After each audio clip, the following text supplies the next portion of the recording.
On today's episode of Gathering the Kings. If my mindset and my capacity is able to achieve a $10 million business, I mean, what else do I need to do, or how else do I need to change my thinking to get it to a $20 million business? Because you literally need to reinvent and change your thinking to get to a 10, to a 20, to a 50, to a 75 million, to 100 million every time you evolve to that next step.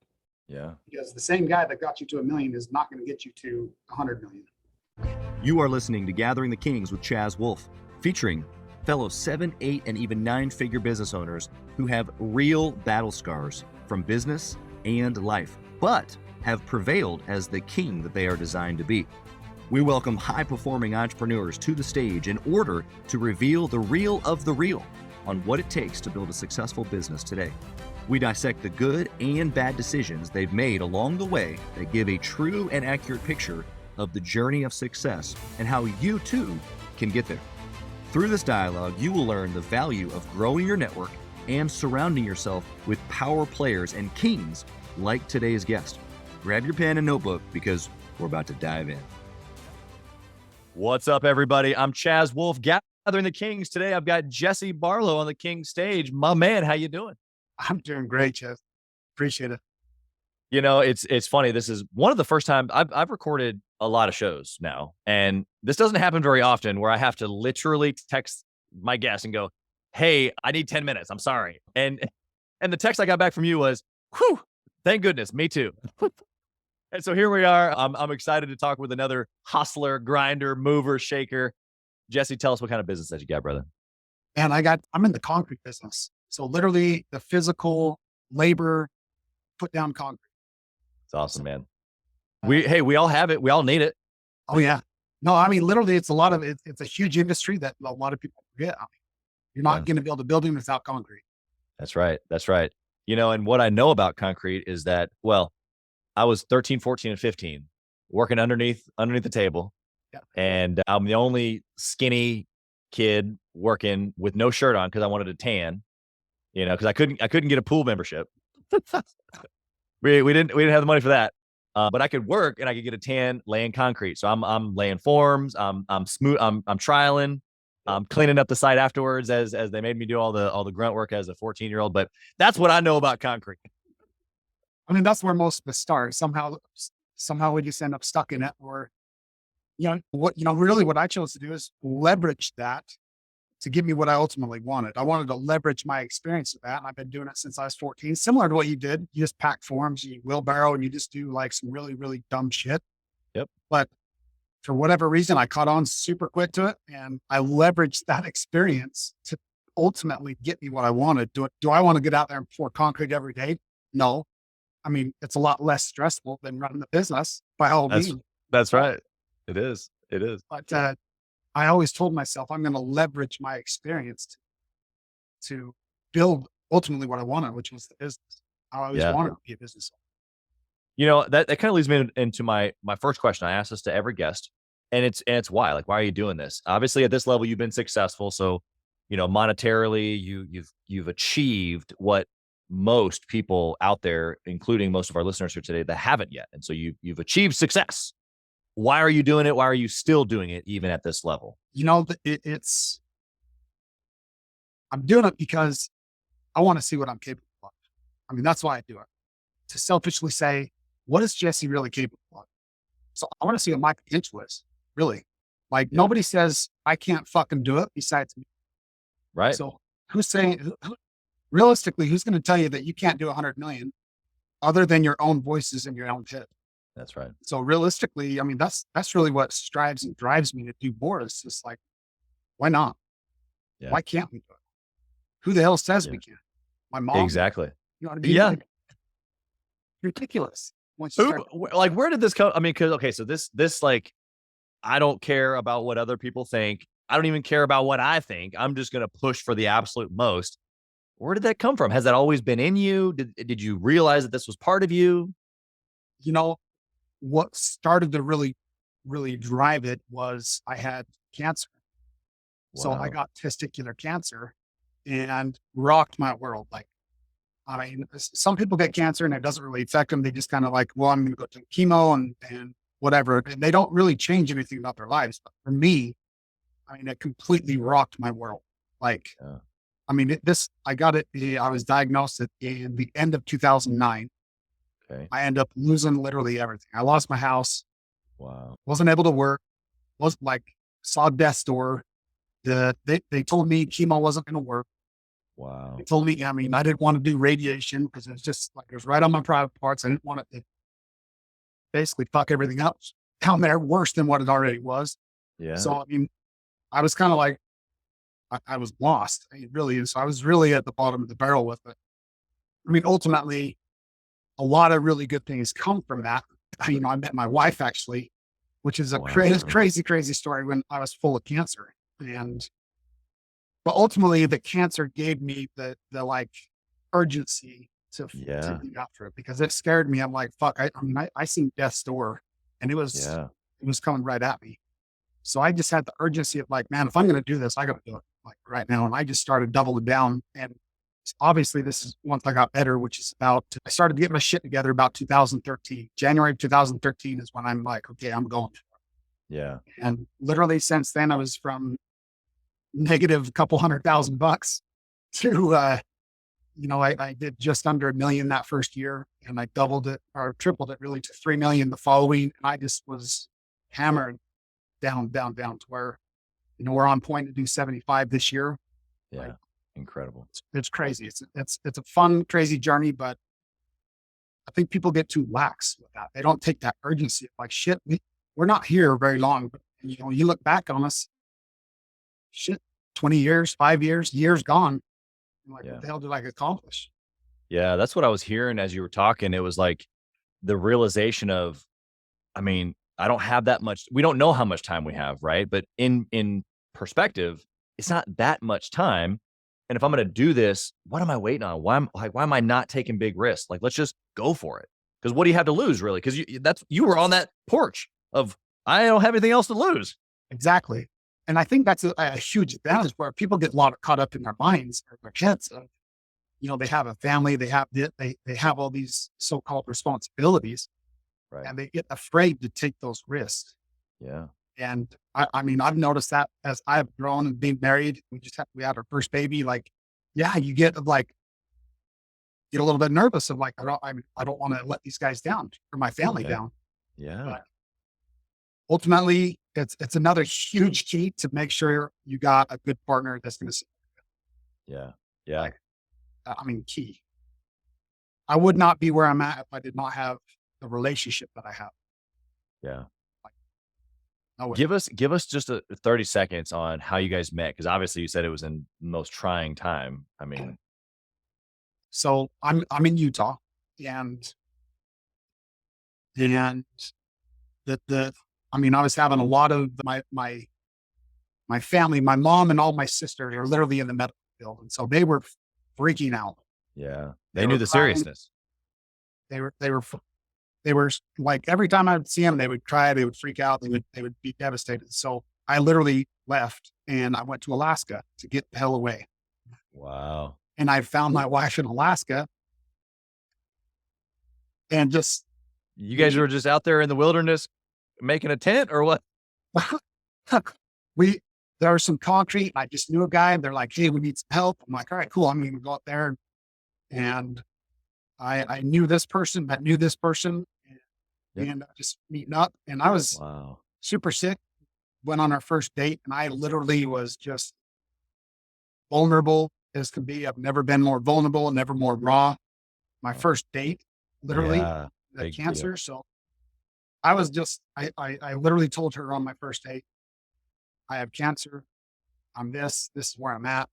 You know, I had no filters. You know, a lot of people have these filters on themselves. Yeah. And she was just dumbfounded that I was being so real and raw with her about and vulnerable just where I was at. She was literally the first person that supported me on my journey of cancer. So, I mean, she started doing all the crazy cleanses with me and all this, like she literally was doing it step by step with me. And like she was my first support. And so it's beautiful, beautiful thing. Yeah. I mean, I'm just from an angle of like the family, and of course they're concerned, but you didn't take that as support, right? I mean, not that they weren't, right? It just what you needed in that moment was somebody like this to like get in the trench with you, walk through the cleanses, be almost not suffering with you, but like kind of like, picking you up as you hobbled. Absolutely. Absolutely. Wow. Just being there and being the emotional support and trying to figure it out. I mean, because once you already have cancer, I mean, you're behind the 8 ball. I mean, you did a lot of little steps to fuck that up to get there. You got to do a lot of little steps to get back. Yeah. You're just learning. I mean, you're trying to learn what good foods to eat, how to take care of yourself, sleep, all this stuff that severely neglected before I got to that. Yeah. Wow. And I figured it would turn somewhere back to, the application of how you live your life now. And so I'd love to use that. So feel free to stay in that vein of how cancer has impacted you and like the things that you eat or the health perspective, because those things tie into the business more than most people give credit Ab- to. Absolutely. 100% they do. So stay in that vein for me. Like what was a good choice, or maybe now choices that you're making that helped you really like grow this? I mean, you're talking about $75 million. Like people are going, what?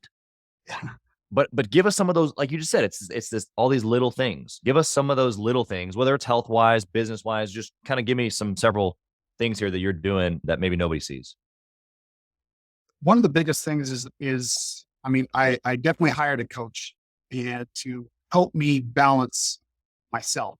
So first thing, I mean, in my opinion, the business is a direct reflection of the owner. Yeah. Owners don't give a shit. The way the owners represent themselves is the way that business. That's just my opinion about it. And I doubled down on myself of learning to heal the past, learning to get over all of my mental blocks, my self-doubt.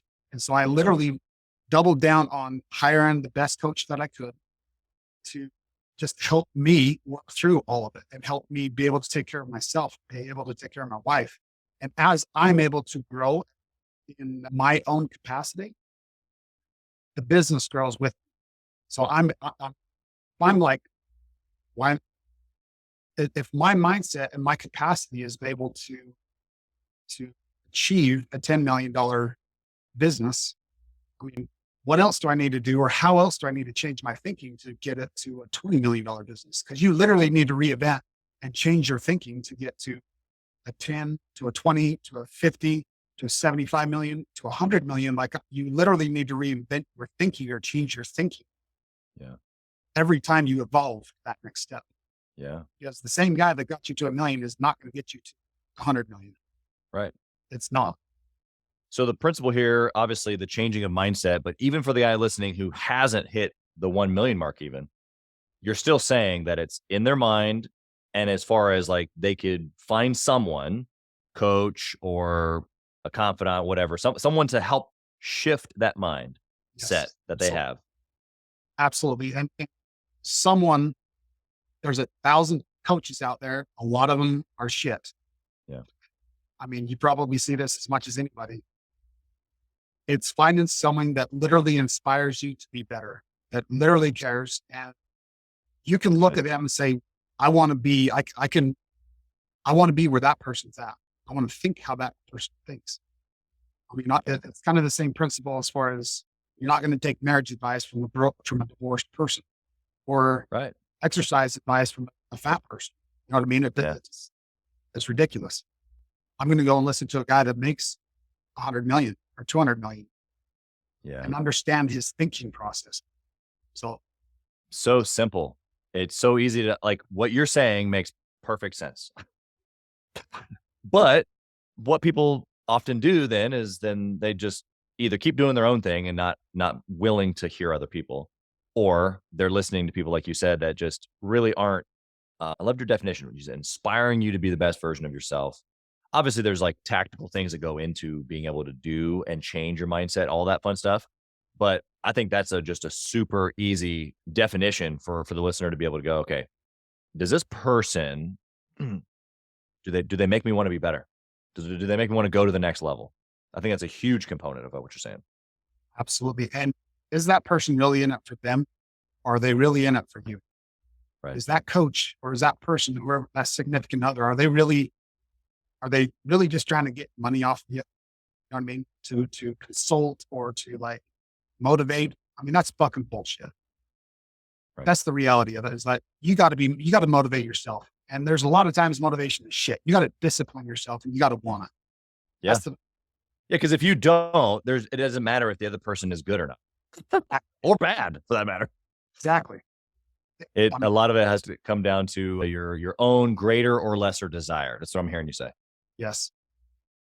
100%. It's incredible. Hey, kings and queens, Chaz Wolfe. I want to talk to you about something that's super important to me. We put a lot of time and effort, we meaning myself and my team, into this podcast, into the content that goes out every single day. And if you have been getting any sort of value or insight from this, we want it to be able to reach other business owners too. So we would love if you would like, comment, share, leave a review, post, share again, all of the things on social media, on all the different platforms, or even on the podcast mediums of Apple and Spotify. We would love to be able to get our content into more hands, more entrepreneurs, so they can grow their business as quick as possible. Together, we are building a community of like-minded entrepreneurs who are committed to growing their businesses to new heights. So let's do this. Let's help each other. Let's help each other grow. Okay, let's flip the coin here. What was a decision, or maybe a point in time, that something that you did that was not a good decision at all, and that you can pinpoint and give us the juicy details of? That was, I mean, I definitely ran into some brick walls by being as aggressive as I was. Yeah. To double the business. And I was literally doubling that almost every single year. And, you know, I kept saying yes to the projects or the contracts or whatever I was getting, and they were getting bigger and bigger. And I never realized that it takes a shitload of money that people will have a hard time quantifying to grow a business. And you're out. I mean, for me at the size, I mean, you're out millions of dollars to grow that business, payroll, contracts, staff, all that stuff that comes in. And there was one year that really, I had all of the projects, they moved, they shifted permits, all this other crap. Literally, I had like 10 million start all in 1 month. And it hurt bad.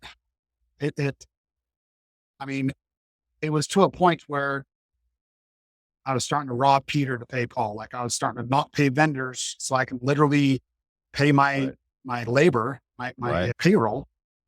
I was communicating with my vendors where I'm like, hey, I can get you a little bit this and a little bit this. And I knew that if I messed up on my payroll, I'm fucked. Yeah. That's how you're going to get the job done. Exactly. So I no matter what, payroll was number one. And then I negotiated and I worked it out. I paid payments. I did whatever I had to do. But there was a lot of times like I had no idea how to make payroll. So it was literally like the night before where, okay, I got this figured out and got in here. And it was like that for a good another 6 months. It was that way. And I was burned out. I mean, I'm sure.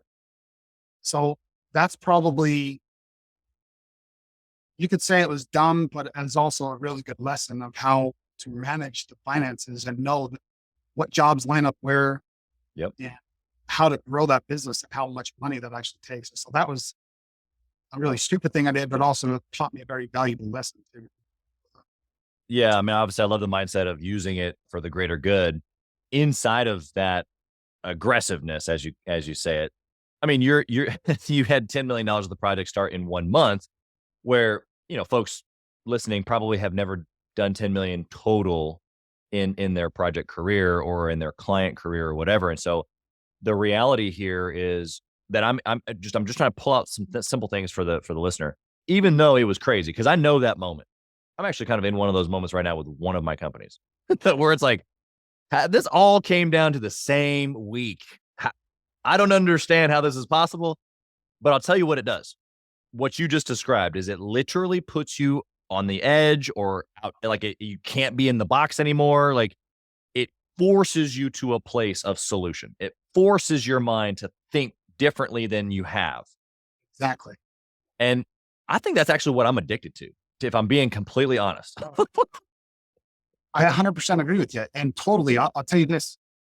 I've done that from like, that's literally what I've done is I was addicted to pushing the limits. So I would almost push it until it was literally like last year. I was feeling like, okay, this methodology of trying to do it that same way is not going to work. From going from 50 Right. million to 100, like I am totally going to screw myself if I continue thinking that I'm just going to commit to 100 million and we're just going to make it work. You got to be a lot more strategic about that. And so that's something that I've been reevaluating myself, how to accomplish it. Yeah. So I get it. I'm 100% addicted and I know exactly what you're talking about, but I know bigger picture, you have to start modeling and changing that way of thinking. 100%. Here's the good part that you just heard as the listener. That Jesse is going to do 75 million, and he's recently come to the conclusion that maybe I should be more strategic, right? Like it, and obviously I simplified all of what you just said there. That's not, you've obviously been strategic before now, obviously, but I love the rawness of the authenticity of that, because what it should do is this: it should give permission to the listener. Just go for it, man. You don't have to be like, it doesn't have to be all lined up. It doesn't have to be the right plan. But what you do need to do is like get after it. And you do need to create something. You got to get the ball in motion. You got to have some sort of a plan. It doesn't have to be perfect. That's what I heard you just say. That's what you just gave permission for everybody to say, or for everybody to do. I'll tell you the difference with it too. A lot of my people that work for me now, I would commit to it. And I'd say, we'll figure it out. And I was always steadfast at like, we're going to figure it out. I don't know how we're going to figure it out, but I know that I'm committed to, and I know my work ethic, and I know your work ethic, and I know how we can do it. I don't know how, like, I don't know all the parts, pieces, and the steps, but I know that we will figure it out. And so that's what I can bet on, is I can bet on me. Yep. I think that's where a lot of people here dead on about, people just hung up on having everything aligned perfectly to make that jump. It's shit. I mean, you just got to go for it. Yeah.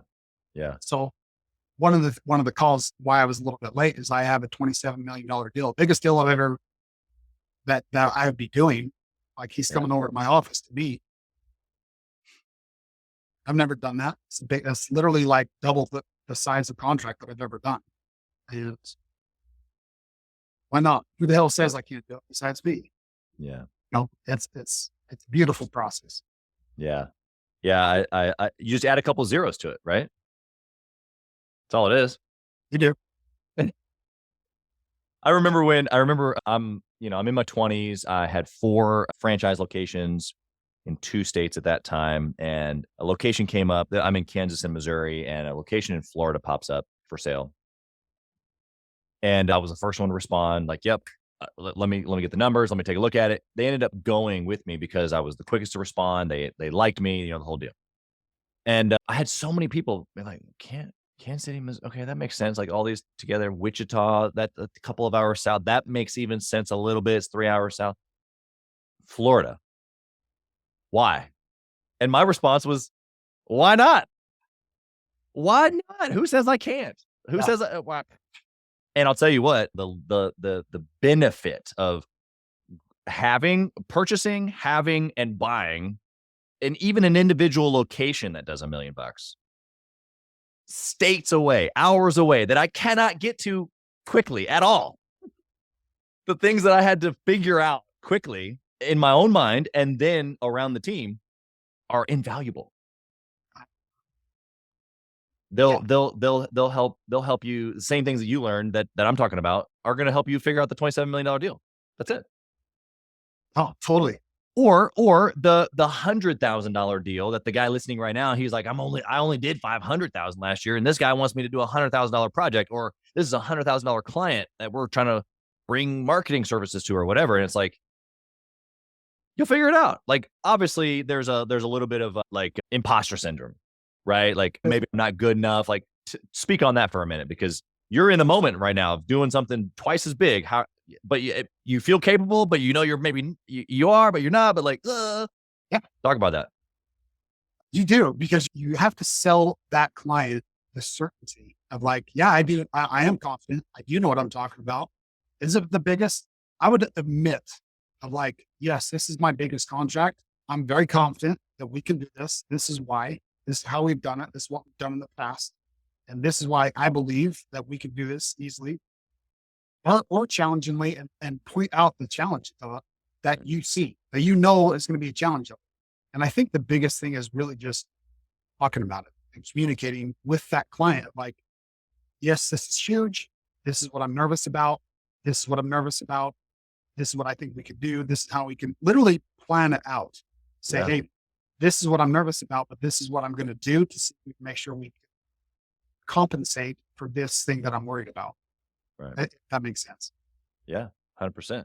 I think you from the beginning, you've lived in this vein of authenticity, right? Even from the beginning, you're like, my wife just couldn't believe I was being so open. That's just what you just described with a client who a portion of his project is 27 million. The concrete portion is 27 million. Yeah. So you have to understand the person that you're talking to is dealing in hundreds of millions. Yes. Okay. So it's the biggest contract you've ever done. You're talking to somebody who's dealing in numbers 3 and 4 times that you're used to. This is only a piece of his overall one project. He's probably got multiple projects, and you're going to be vulnerable with this guy is your answer. And I think most people hear that and go, wait, what? I shit you not. The dude loves me because I am. Because that builds trust. Vulnerability builds trust. And so when you're vulnerable with that guy, he can trust you because he knows that you're going to speak what's on your mind, what's going on, how you're feeling about it. And it creates a sense of like, I can trust that. Yep. Instead of coming in there, you're acting like it's all good. It's kind of come in with a puffed chest of the imposter syndrome of we got this, no big deal. But reality of it, you get your gut feeling of like, this dude's full of shit. Yeah. You deal with enough people, you can start telling when they're full of shit, when they're not. Yeah. And when you just start addressing those things and create that vulnerability with your clients, and being real with them, I mean, to me, that's how you're creating those relationships. Yeah. And so, I mean, it's a huge thing, I think, market wide in any business is you have integrity with what you're doing. So if you say you're going to do it, you do it, and you do everything you possibly can to do what you say you're going to do. Now that's tough as nails sometimes inside business because there's so many different things that's kind of out of your control. Yeah. But when your clients see you make the best effort that you can, communicating with them, you're going to have a better success rate by doing what you say you're going to do. Yeah. Honor your word, follow up with them, communicate with them of your follies, what you can do to make it up, and be prepared to work your ass off and do what you say you're going to do. Yeah. Don't go on vacation. If you have a fire, like put the fire out. Don't go on vacation. If you have to cancel your vacation, cancel the damn thing. Or you're going to have to skip your kid's game. Like, it depends on really what you want, where you're going. Yeah. For me, that's just the level I'm committed to. Yeah. Yeah. I think that it would, some people will hear that and be like, oh, well, work-life balance and I'm going to be at my kid's game.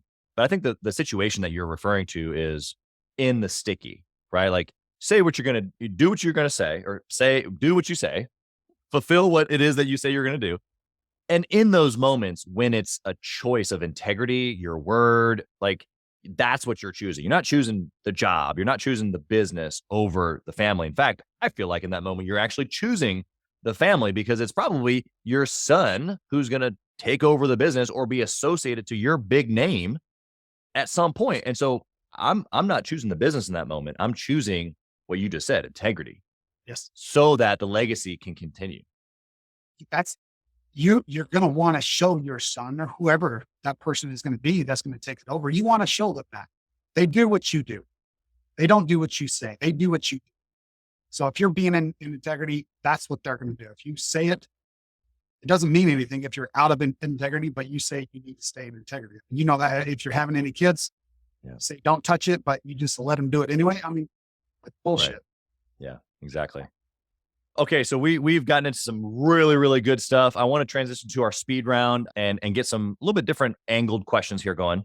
The first one is this. If you dwindled your entire business down, Jesse, into one trackable metric, what is it? Labor. Okay. Tell me why. I think you could probably go a couple different ways with that. That's the biggest influx and the biggest variable that I have with inside the business is my labor and my people. Yeah. That's by far, that's the biggest thing. Yeah. If you know that number, the rest can be controlled. Yep. Got it. That's good stuff. What book would you recommend, Jesse, that a 6-figure business owner read? 5 Levels of Leadership. Johnson Maxwell. Awesome book. I love that book. Next book, Keith Cunningham, Road Less Stupid, is an excellent book. I love that book. I love Keith Cunningham. Great dude. Hits the nail on the head. Yeah. We were just talking about that book a week or so ago, maybe 2 weeks or so ago in my mastermind, and the thinking time that he references in that book, and being able to specifically not only do it, but define it and look for it. So anyway, neither here nor there. Great book, great recommendation. Yeah, awesome. What kind of continue the mastermind vein there? Do you intentionally network or mastermind with other entrepreneurs? I do. So that's part of the coaching, and that's part of the group that I'm affiliated with, which is Wake Up Warrior. Nice. And they have several other entrepreneurs, and it is good when you're in your box, you're in the moment. It is good to literally unplug, go to a different state, different environment, different energy, kind of just break it up so you can see that 30,000 foot view and see, okay, realign yourself, where you're going, what you're doing. And you get to just connect with other guys that are literally just like, it's more of a camaraderie instead of competition. So it's almost like a recharge, like, okay, cool. And you can identify the struggles. Like you and I and any other entrepreneur, any other person, we have the same struggles. Now the circumstances might be a little different, but literally I'm going to experience betrayal. So are you. So is the next guy. And how we react to those is what's going to separate us. Yeah. How we react, our thinking about that. Yeah. Yeah. The camaraderie, the like-mindedness, all of that, as you're talking, makes me think of some deep relationships that I've developed over the years. And that's exactly what it is. It's essential that you can go and have someone that can be that sounding board for you. Right. Right. All right, Jesse, I got one more question for you. Okay. If you lost it all, what would you do? Start over again. Right? Like doing the same thing? I probably would have a smaller version of it if I lost it all. So I can teach my kids the work ethic in a trade, because I feel like that's valuable to me and my family. So I would want my sons to learn a trade. And then I would probably get more into, I probably would try out a few different businesses. I'd probably try out real estate. I think food is going to become an essential part of the upcoming, whatever the hell's going on inside of our country. So I probably dive into some of those businesses. So cool. You wouldn't roll over, it sounds like. No, I'm not going to roll over. No. I didn't think that would be the answer. I also too, you've been in that position, where, like you said, you were on the porch of what else is left. And so why not go for it? I see that moment being similar to losing it all. I'm here. What do I have left to lose? I might as well just go for it again. Why the hell would you throw away that experience? Yeah. I just spent the last 15 years building all this, doing all this. You want me just to retire and just throw all that knowledge away? Like, I can go build this thing literally in half the time. Right. Because you've already figured out the steps of it. Yeah, literally. Jesse, you've been absolutely incredible. The mindset that you're just so authentic about it. It's crazy mindset, but just real at the same time. There's no fluff in that. And I just so appreciate that. How can someone connect with you? How can they find you, get to know you better, or ask questions, that type of thing? By all means, definitely look us up. Our company is JRock Construction. We are super busy, but you can always find me just on Instagram, as well as my company page, JRock Construction. My name is Jesse Barlow, is where you can usually find me on Instagram. And you can direct message me there. You have the contact link on part of my website, and we're pretty responsive to it. Yeah. So that's good. The best place. Good. Yeah, no, that's incredible that someone at your level would even offer that. So thank you for even being here, for offering the value, the authenticity, again, just unmatched. We wish you nothing but success in your family, blessings in your business, all of that good stuff. Thank you for being here. Thanks. Thank you for listening to Gathering the Kings today. I hope that you were able to pull out a few nuggets to go apply into your business right away. More importantly, though, I hope that you're realizing that it takes more to be successful than just being by yourself, doing it all on your own, carrying the weight all by yourself. What I have realized, not only in my own journey from multiple businesses and multiple different industries, and now interviewing over 200 or 300 other very successful 7, 8, and 9-figure business owners, is that it's tough to do it alone. And so Gathering the Kings exists to bring together successful entrepreneurs. In fact, we are putting together 1,000 kings, specifically who are grateful but not done.